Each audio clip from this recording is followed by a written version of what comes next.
Harry Douglas, get this crowd loud for me, brother. So I heard the best place to party is at LSU. So let's see if this crowd know how to work it. Y'all ready?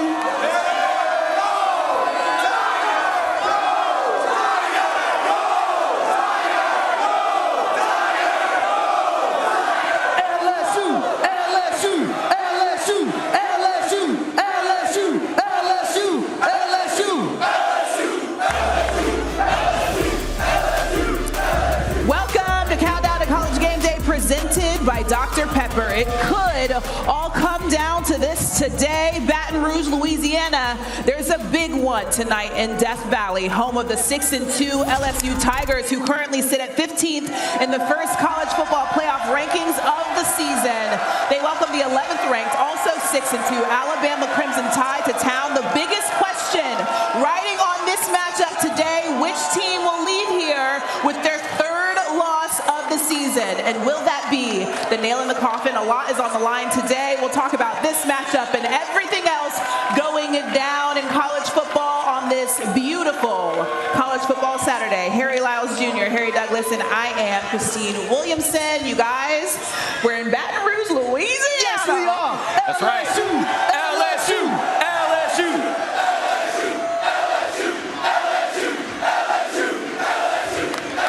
Love it. Yes, it's a good time to be an LSU Tiger. I want to say, you guys have some pretty solid signs. We've seen some. Great signs. We've been laughing. There's one that says, "My dad said Pat McAfee is my real dad and should pay my tuition." Oh. That's a way to do it. I don't know if McAfee will like that, but it's very creative. Does your father know you made that sign?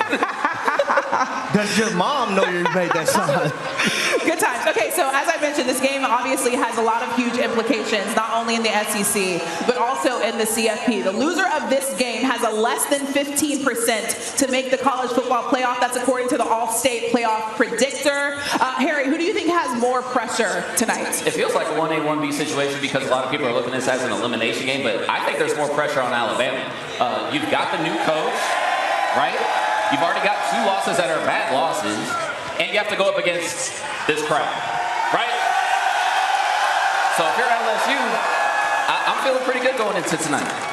For me, honestly, I think there's extreme pressure on both of these teams, and I'll start with Alabama. You look at the Nick Saban era no longer being a part of that football program. Kalen LeBoer is now there, 2 losses. It's been a long time since they've seen 2 losses at this juncture in the season, so extreme pressure there. I think a successful season, if we're being real about it for Alabama, is at least making the college football playoff. They cannot do that if they don't win this game tonight. And for LSU, they're looking for a playoff appearance under Brian Kelly. In his 3 years, it's his 3rd year right now, he has not had that opportunity. So getting a win tonight versus Alabama will put them in a prime position to be able to make the college football playoffs. That's why I feel like for both teams, there's extreme pressure. Oh, they're going to be on Brian Kelly's behind if you don't win this game. I was going to say, how much harder does it make his seat? You guys going to be on his behind, right? Yeah, you feel me, my boy. What do you think that means if Brian Kelly doesn't make it to the playoffs in year 3? Yeah, I think that's They're talking about their coach. Yeah, that's I think crazy. that spells trouble. So a lot of obviously on the line for him too. This is a night game though in Death Valley. That's crazy. Listen, I saw side guys. No, never mind. I'm not even gonna talk about it. Okay, this is a night game in Death Valley. Obviously, this is a hard place to play. How much more does that impact this Alabama team? Well, a lot, because when you look at this place in Death Valley, like I mentioned last week, I came here in 1997, and I felt the stadium shaking. I felt the stadium rocking because I heard these are the best fans in the country. That's right. But I will tell you, for Alabama being the visiting team, it's all on the coaching staff, right? How you prepare for this week. They had a bye week last week along with LSU. You got to pump in crowd noise. You got to prepare these players for what they're going to experience here tonight, which is loudness on top of loudness. A few years ago, Alabama came in here and in overtime, they lost that matchup. You don't want to repeat yourself, so you want to make sure you have all your ducks in a row. You want to cross your T's and dot your I's. So pump in that crowd noise. You might have to go silent count sometimes. Coaches on the side, they normally hold up signs for the wide receivers to be able to understand what's going on. It's going to be hard to hear. So you're going to make sure, from a communication standpoint, that you're on point across the board. And I just want to make something clear. What? So Christine went to Clemson, everybody. I did. Let them know. Hold on. There was a sign out there that said Clemson is the real Death Valley. Let's be for real. Who's the real Death Valley? Who's the real Death Valley? It's LSU. That's right. Listen. Death Valley and Clemson was first. Just FYI. I'm just going to say that right. That's where we're going to leave that out there. But I do want to ask you, because this Death Valley doesn't bode well for Alabama. They're 1-2 on the road this season. What has been the difference between them playing at home and on the road? For Alabama? Yeah. Honestly, a lot of it for them has been not continuing drives, and at least in terms of the Vanderbilt game, they couldn't get off the field on third down. So I think when you look at what this LSU team does really well, especially on third down, they are one of the best teams in the country at extending drives, especially on third and long. And I think that is going to help them, especially against the Alabama team. They've just been inconsistent. They don't have the same drive that they've seen under Coach Saban, the GOAT. You know, you guys know that. He won y'all a national championship, right? Yeah. So I think that on the road, especially when you play in a place like this, everything that you try to do becomes more difficult. I mean, you know that from experience, HT. So there are three things that stand out to me with Alabama and their two losses versus Tennessee and versus Vandy, both schools in the state of Tennessee. Number one is the penalties. 20 penalties, 21 to be exact, for 172 yards in those two matchups. If you're not a disciplined football team, you're not going to be able to win on the road. Number two, the turnover margin. They had 2 turnovers versus Vandy, an interception and a fumble, and they also had 2 turnovers versus Tennessee. The number one thing that offensive coordinators say to their entire unit the beginning of the week for offensive must is you got to protect the football. And then number 3, you got to be able to sustain drives. Alabama has struggled sustaining drives. They're 6 for 20 on third downs, which is 30%. So if you can't sustain drives, if you don't take care of the football, if you're not disciplined, it's no wonder they have 2 losses right now on the road. Yeah, for sure. All right, let's talk about the receivers, HG, shall we? LSU's Kyron Lacey. What kind of problems do you expect him to give Alabama's secondary? Well, number one, Kyron Lacey is a boot boy. He's a boot boy, man. He's from the state of Louisiana. He's 6'2", 215 pounds. He's strong at the point of attack. He can play in the slot. They're going to line him up to 3 receivers. At number 3 inside, he's going to be aggressive catching the football. He's going to go across the middle, ladies and gentlemen. He can line up wide. He can beat you deep out wide. He has strong hands. Man, Kyron Lacey going to take the top off today, man. He's one of my favorite receivers in college football. Number one, because he plays with passion. He plays with aggression. And you know it means something to him. I love that you were saying that to the crowd specifically. There's one guy in this crowd that has a sign that says Williams. He's only 17. Ryan Williams is the other receiver that we're keeping our eye on in this matchup specifically. What kind of problems does he give LSU secondary? You know, the interesting thing is this LSU secondary is built for him. Right? Like, this is the one thing that they do well. A lot of people talk about their offense being, you know, stronger in terms of the pass than the run. Well, their defense is sort of built the same way. They'll defend the pass all day, right? That was their trouble against Texas A&M, was that the thing that A&M did well was run the football. So this defensive backfield, and HC, it's kind of similar to the receivers. You know, at LSU, you're going to have great receivers and you're going to have great defensive backs. So Ryan Williams might look 17 years old today out on the football field. Christine, hold on. Let me crowd check him really quick. Okay. Let me crowd check him really quick, Christine. Hold on. If you love Kyron Lacey, make some noise. If you love Aaron Anderson, make some noise. If you love Swinson sacking the quarterback, make some noise. If you love Caden Durham running the football for touchdowns, make some noise. And here's the last question. Where's the best school in the country?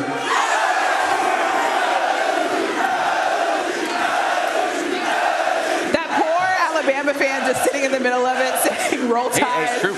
I love it. All right, we'll talk a little bit more about this matchup later in the show, but first we want to hear from the players about what's at stake here in Death Valley tonight. Great rivals playing in November in a game that means a lot. Great teams facing off against each other with great emotion on both sides. I chose to do this. I chose to be violent. I'm a modern-day warrior, built to last. I think a lot's at stake. A berth in the college football playoff, bragging rights. Everything we're playing for, we know this one's going to be on another level. Who doesn't want to come to LSU for this game right here? I could go right now. I'm ready right now. Alabama versus LSU with the season on the line. It really doesn't get any bigger than that. We have now made our way over to the Zotron because HD is going to break down some film for us. Let's talk quarterbacks. Let's start with Jalen Milroe. Obviously, he does it through the air. He does it on the ground. He had 4 touchdowns against his LSU team last season. What makes him so hard to defend? Number one is athleticism. I have 2 plays that's going to display that right here. If you're going to watch Jalen Milroe, the first play is going to be a toss sweep, but you don't have to toss it if he's getting a snap. He's going to go around to the left end, and he's going to score a touchdown. But this wide receiver, tight end, and this offensive guard do a great job of sustaining their blocks, and also this wide receiver at the top. As you see it from the black end, he has the first man on the line of scrimmage. This wide receiver has the first bubble backer, and he has this corner out wide. Look at this avenue and also an extra blocker that Jalen Milroe runs right past. Now, another play that they love to run is called the zone read. We've seen LSU struggle with this versus Texas A&M. Jalen Milroe right here, he's going to read this defensive end or the end man on the line of scrimmage. If he shoots down, he's going to keep this football. Great job by Jalen Milroe understanding what this guy is doing. Now, he's going to keep this football. This corner has to replace. You got to be aggressive, but under control. Bad job by him, and we know Jalen Milroe is going to run through arm tackles every single opportunity that he gets. Next thing you know, it's a touchdown, and they're off to the races. And HD, if you can do that against Georgia, it feels like you can do that against anybody, but if he is able to get going running the football, how does that open it up for the rest of their run game, and how important it is that against this LSU defense? So I think, number one, the strong suit of Jalen Milroe is the ability to rush the football and put a defense in a bind. I think if you're Kalen DeBoer, you can't come out saying, hey, we're going to throw the ball all over the place. You have to play towards Jalen Milroe's strength, especially when the opposing team had struggled in last matchup guarding the zone read. Okay, so we see here, obviously, Jalen Milroe is a dual threat quarterback. We know that LSU has issues with dual threat quarterbacks. We saw what Marcel Reed did to them. So how do you expect the same from them tonight from Alabama? Well, they had a week off, LSU, defensively to be able to prepare for Jalen Milroe. He hit them for over 150 yards last year and 4 touchdowns, like you mentioned earlier, Christine. So you have to play assignment football, number one. Guys have to read your keys. If you have one mishaps, it can be to the house for a touchdown, as we've seen right there versus the University of Georgia. Okay, let's talk about the other quarterback in this matchup, Garrett Nussmeier for LSU. He is great through the air. Yep. How do you expect him to play tonight? I think the biggest key in this football game is going to be whether or not this young man can continue helping them keep drives alive. That's been one of the things that has helped them so much, especially actually because, you know, this offense at times gets very one-dimensional. They love passing the football, and they do that very well. They do it by choice, but this is one of the best teams in all of college football at converting on 3rd and longs. Conversely, though, Alabama's one of the best in stopping those. So I think that matchup is going to be key. We talk about Kyron Lacey a lot. He is still very good, Garrett Nussmeier, at distributing the football among his receivers. So I think that is going to be the key to watch with this LSU And I'll say for Garrett Nussmeier, I thought he blew an opportunity versus Texas A&M to really climb draft boards. Yep. He had some bad plays that put his team in positions that they couldn't really come back from, right? And we've seen Texas A&M take advantage of those opportunities that he presented. 3 interceptions in this game tonight versus Alabama.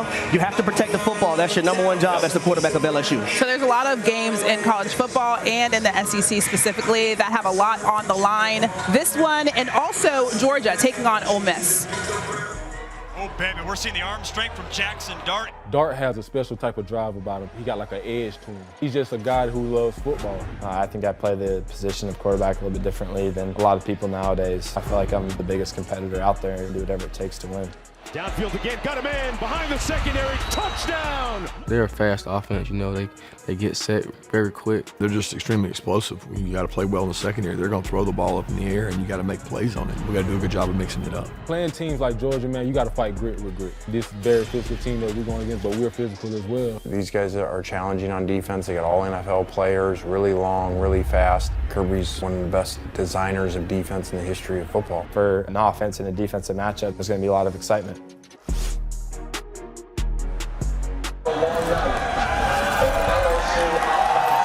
Time now for today's Crunch Time Players, brought to you by Cheez-It, as we welcome in the third bald person on this show, one Stanford Steve. Hey, you know what we need to do? We need to put up a poll next week of who's got the best bald head out here. No, it's not fair, because I don't shave my head. I got the biggest. Of course that's not fair.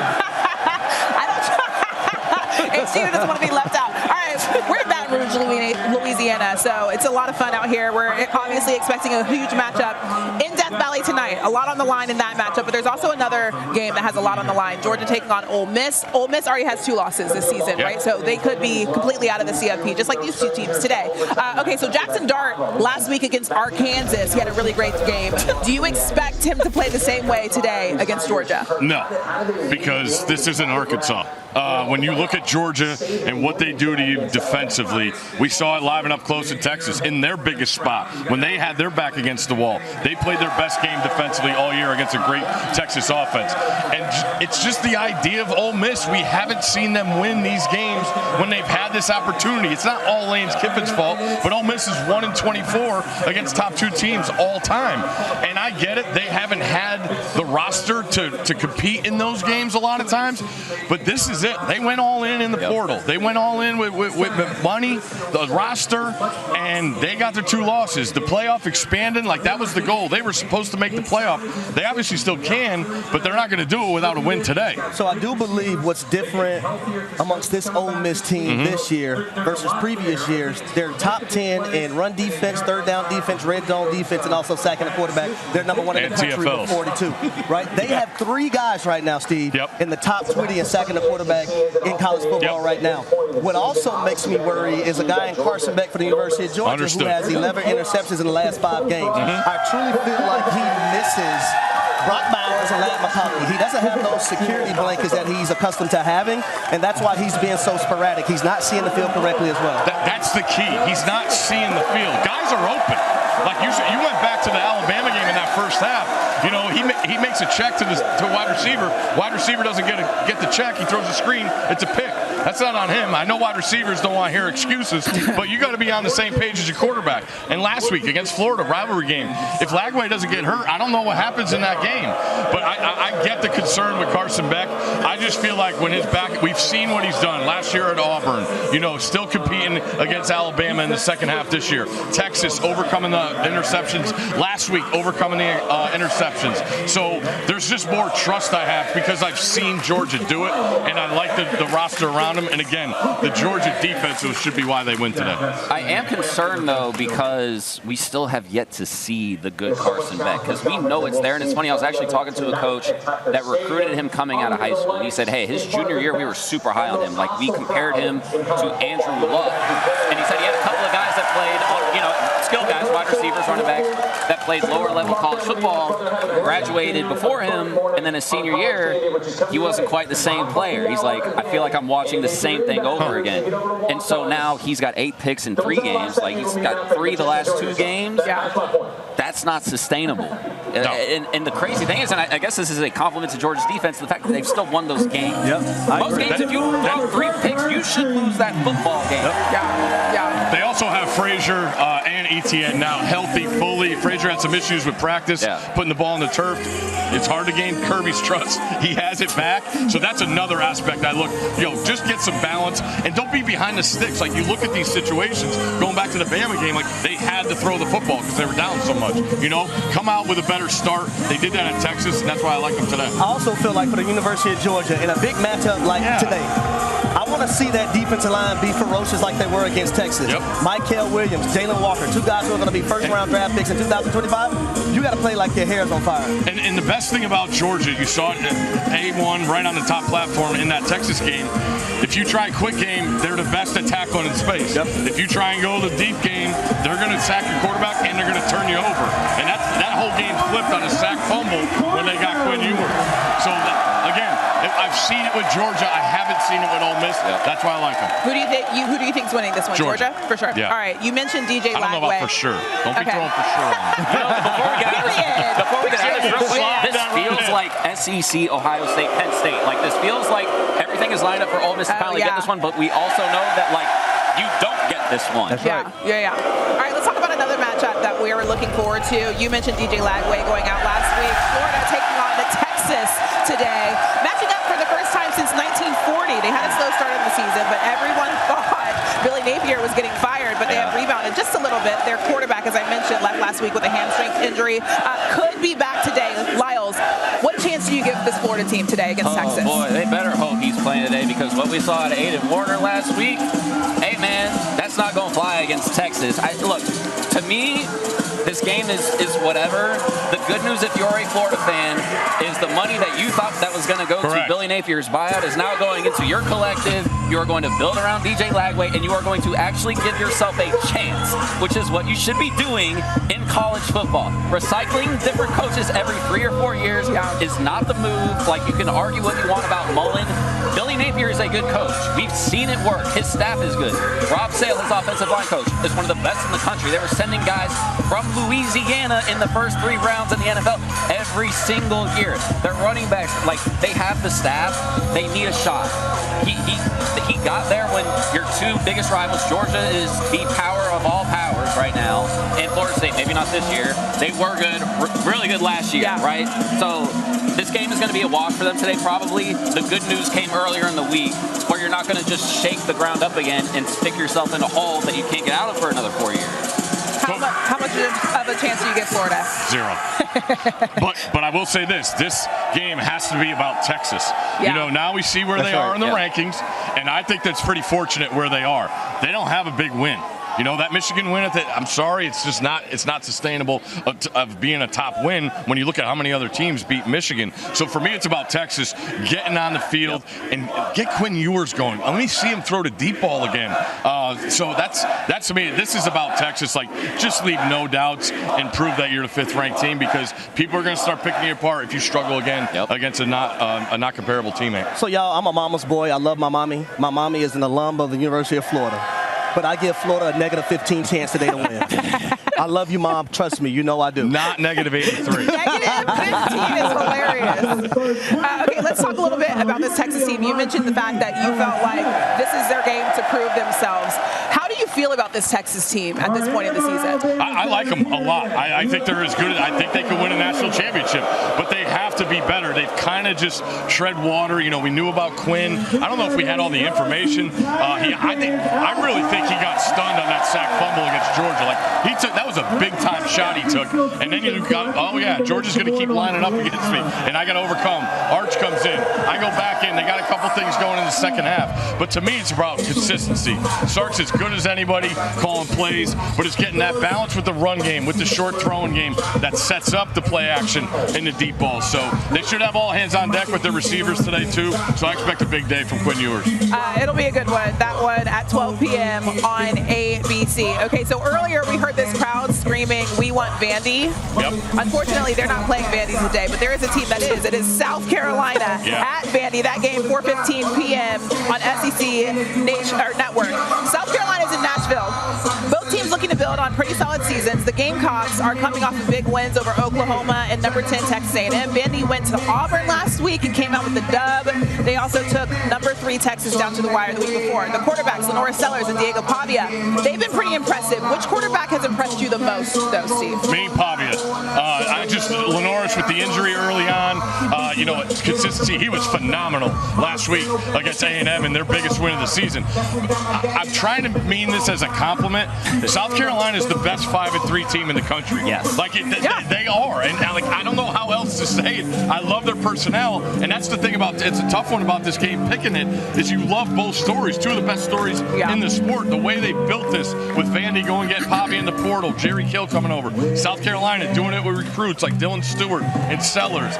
It's an awesome story. It's really tough to pick. I do think South Carolina's defense, after what they did to A&M last week, is the best unit on the field. And as long as Sellers doesn't turn it over, they should win. Is there a better attitude versus skill matchup that we're going to see today between Diego Pavia and what he believes himself to be against this pass rush of South Carolina? Like, to me, that is going to be fun. And also, like, if there was a game on the calendar, on the schedule all year that we looked at, I did not expect this one to be one like, damn, that's going to be a good watch. Really? You know what I mean? Like, that's a 2 TV day at 3:30 because you got a Georgia Ole Miss and this one at the same time. What I like about Pavia, though, number one, he's coachable. He does what the coach tells him to do. But in big moments against big opponents, I think about that 4th down versus Alabama, where he's getting hit and he still throws that touchdown pass. The man is clutch, and he's playing with a chip on his shoulder. I love guys who have a great story and play with a chip on their shoulder. All right, it'll be a really good game, a really good college football Saturday. Steve, you were the only one not dancing to that last song.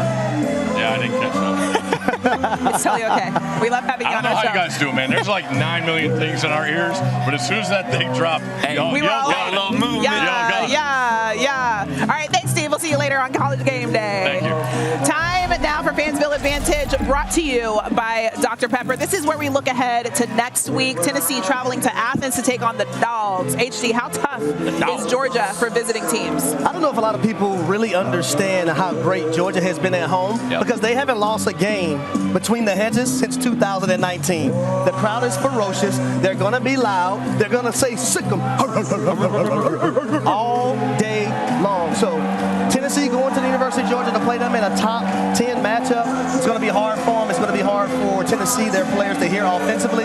So we talked about the crowd noise for Alabama tonight. That is something that Tennessee is going to have to deal with next week when they go play the University of Georgia in Athens. And a lot on the line in that matchup, too.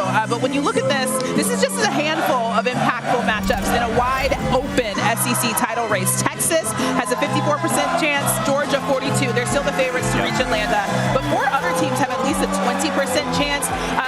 Lyles, who do you think will reach the SEC championship? I think it could be Texas and Georgia.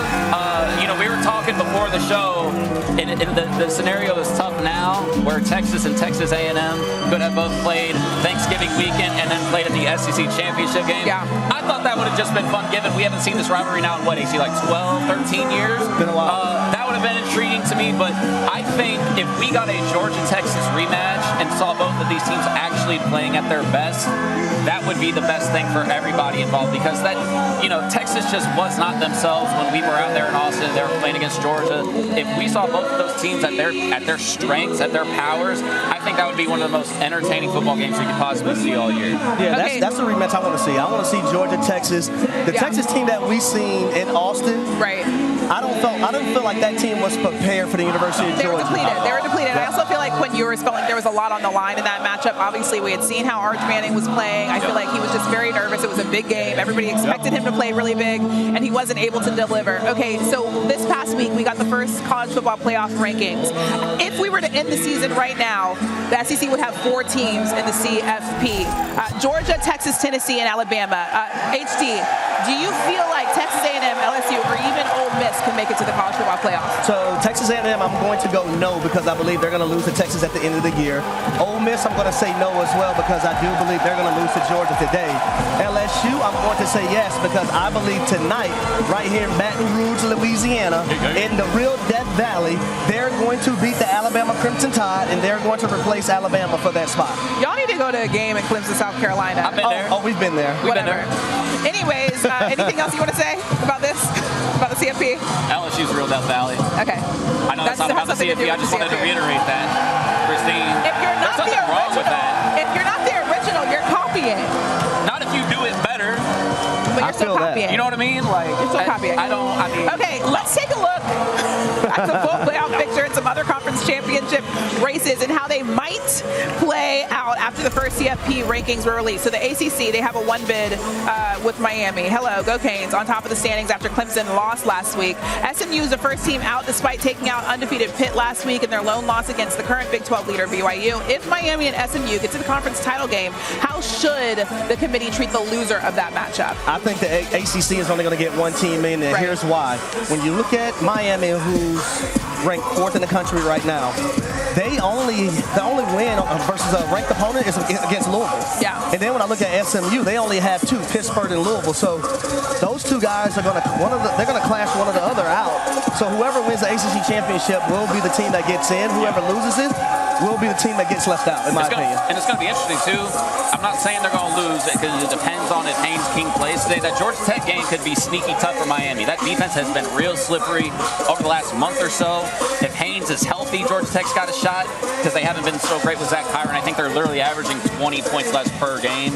But if Miami's value as a team gets diminished, and then let's say SMU at Pitt or a Louisville beats them, then yes, I think the ACC becomes a 1 big lead, which also is kind of shocking because I feel like we've seen really great play out of all these teams at some point or another during the season. Yeah, they've had sparks, but I feel like historically we've always known that the ACC is a 1 bid team. It's usually Clemson. Today, this season, it's Miami. Okay, so the Big 12 is very similar to the ACC in some regards. They currently just have 1 team, BYU, in the playoff. Colorado was the biggest winner last week. Obviously, they had a bye, but Kansas State and Iowa State both lost. Do you see a path for the Buffs to make the playoffs? Oh, for sure. Because one, the rest of their schedule is easy. I believe they've got Texas Tech. I'm trying to remember the rest, but they're not good teams. Like, it's very doable. Kansas is in there, I know that. So they can get that done.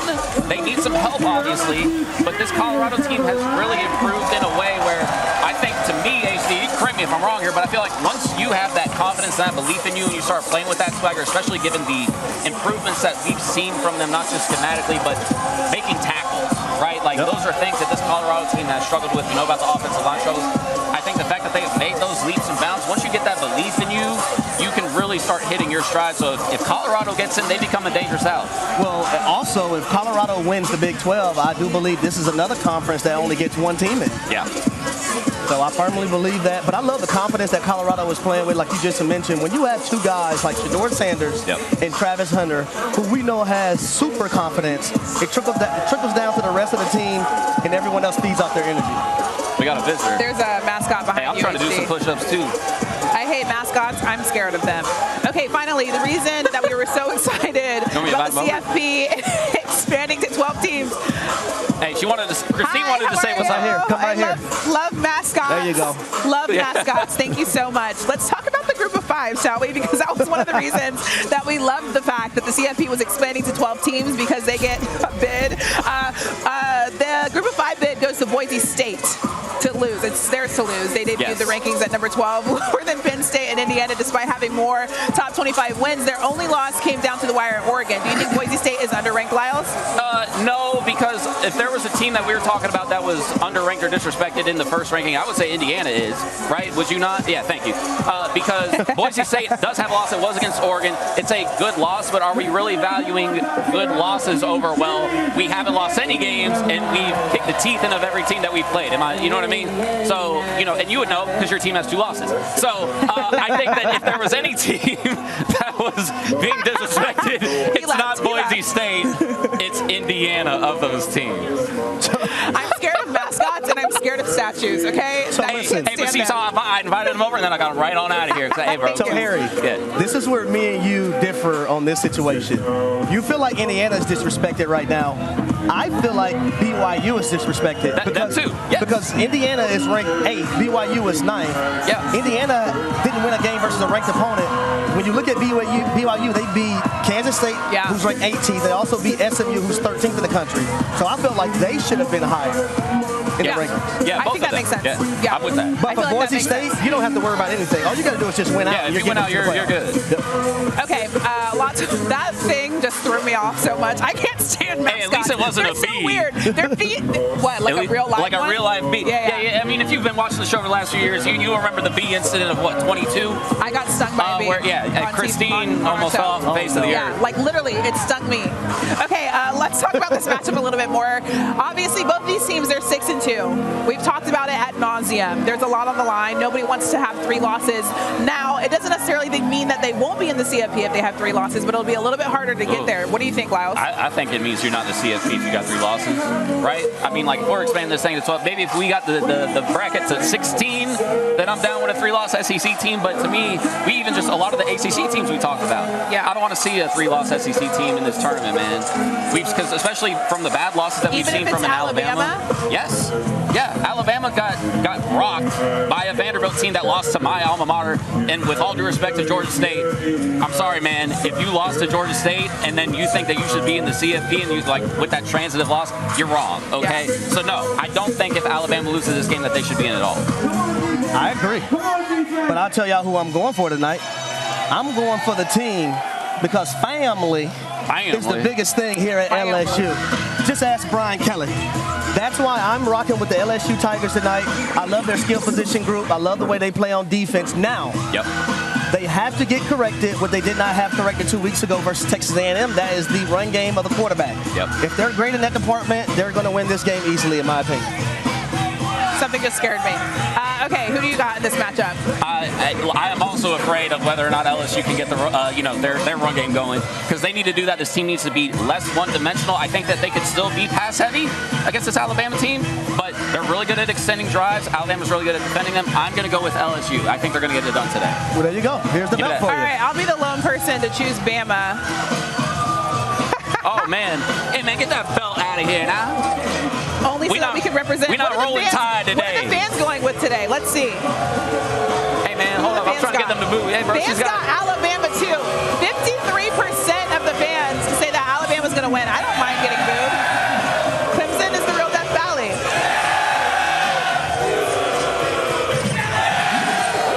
are weird. These people are weird. That mascot is weird. But we had a great time here in Baton Rouge, Louisiana. Thank you for watching Countdown to College Game Day presented by Dr. Pepper. Don't you guys worry. We will be back next week. Enjoy all of the college football today on this fine College Football Saturday. And we'll see you next week.